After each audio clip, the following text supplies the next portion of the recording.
Hey, this is Vu, and today I'm going to take a look at expected value in CSGO.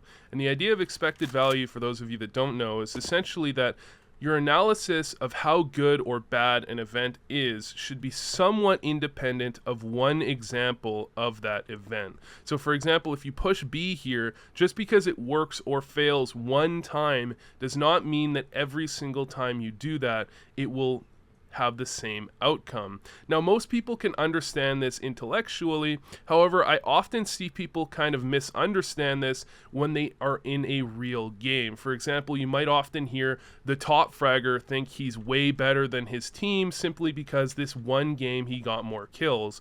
However, that could easily mean that his opponents are playing a play style that he's simply comfortable against. It could mean that people haven't been in the corners that he hasn't been checking. It could mean many different things, and that's really kind of the idea of expected value. The only way to know exactly how good or bad a play is if you were to run that exact same play in the exact same way a million times, and then you would have your expected value. Now, to go over this in relation to CSGO, I'm going to go over the importance of aggression and analyzing that aggression regardless of the outcome. Now, a great example of this is actually an aggression into A main as a CT here on Cash. The reason I use this is because there are situations where this is an inadvisable push, where it's not worth the risk that you're putting out. And there are plenty of situations where this is a good push. So it's important to be able to see this push and be able to analyze it in that situation, in that exact specific scenario, and decide whether or not it was a good push regardless of how it came out, regardless of the outcome. So if we can think of a scenario here where your opponents have pushed out middle and potentially found a pick on one of your mid players, and now you're in a 4v5, or let's just say a 3v4, and your opponents have control of mid. Now you question yourself, do you want to push into A main in this scenario? And to come to a real conclusion, you have to think to yourself, what are the potential outcomes? What am I risking, and what am I potentially gaining? Now, this is something that most players will often think about and not really put words to. You don't have to describe this as considering the expected value of a play to know that that's really what you're doing, but I think it's very important to be able to actually put those words to that for when you're analyzing the game afterwards and wondering if a play was good or bad and trying to improve your play overall. So, if you're pushing into A main in this 3v4 scenario, what are you looking to get out of it? Well, you're probably looking to find a kill potentially. You might want to find one player kind of out in the open and find a kill. You're probably looking to clear out A main for information so you can focus more on middle, or so you can push through. And you're probably looking to get aggressive and try and find your kills back and try and even things up a little bit. So what you're looking for is map control or a kill. What you're risking is a potential death and loss of map control. Now, whether or not this is worth the risk often comes from an idea of where is the round if I don't do this? Okay, so if you were to put this in a situation where you're in a 2v4, it becomes a lot more obvious. If you're to die in this 2v4 by pushing A main, you don't really lose very much. The round's already over. You're very unlikely to win the round if you don't do anything. And the only way you can really win this round is if you get aggressive, is if you get some kills or some information and make something happen. So the positive is that you could potentially find a kill and make the round winnable. And the negative is that if you die, the round's already probably pretty much lost. And that's really what needs to be thought about here.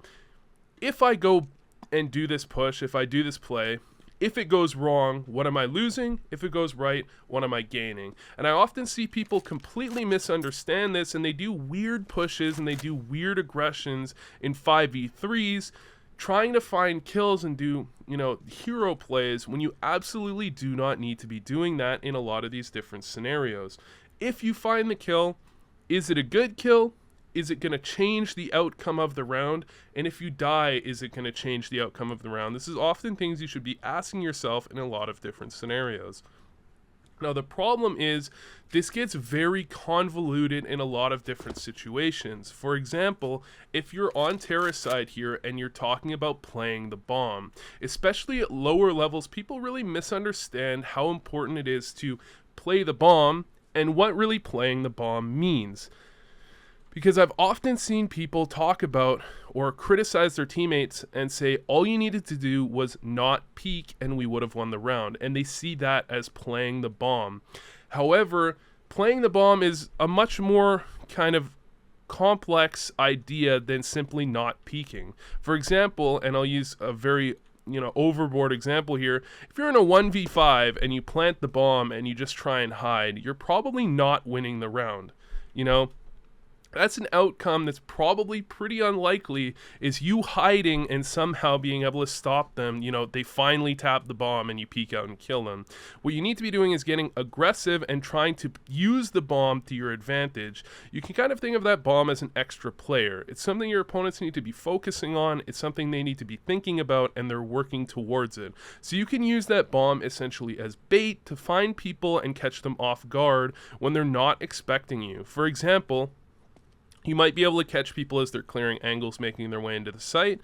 And oftentimes, and this is something that you usually don't see low-level players do, and this is kind of a very specific situation, but oftentimes you'll be able to hear a guy running into site in a 1v1 or something like that, and you'll hear him get to the bomb, and you'll sometimes see a pro player or a high-level player, they will peek out before the guy actually hits the bomb. This isn't a universal situation, but you'll sometimes see this where someone fakes the bomb and the guy peeks out just before he hits it again, or before he initially hits it. What they're trying to do is they're actually trying to catch the guy as he's looking down at the bomb and he's completely unready for someone to peek, because as he hits the bomb, he's probably faking and going to look at you, but when he's just about to hit that bomb, if you can catch that timing, you've caught him off guard. You've used the bomb to your advantage to find a free kill. So again, this relates back to expected value in that you're thinking about, if I don't peek out, what am I probably getting out of this? And if I do peek out, what am I probably getting out of this? If I simply hide in a corner and wait for them to clear my corner, am I actually going to win this round?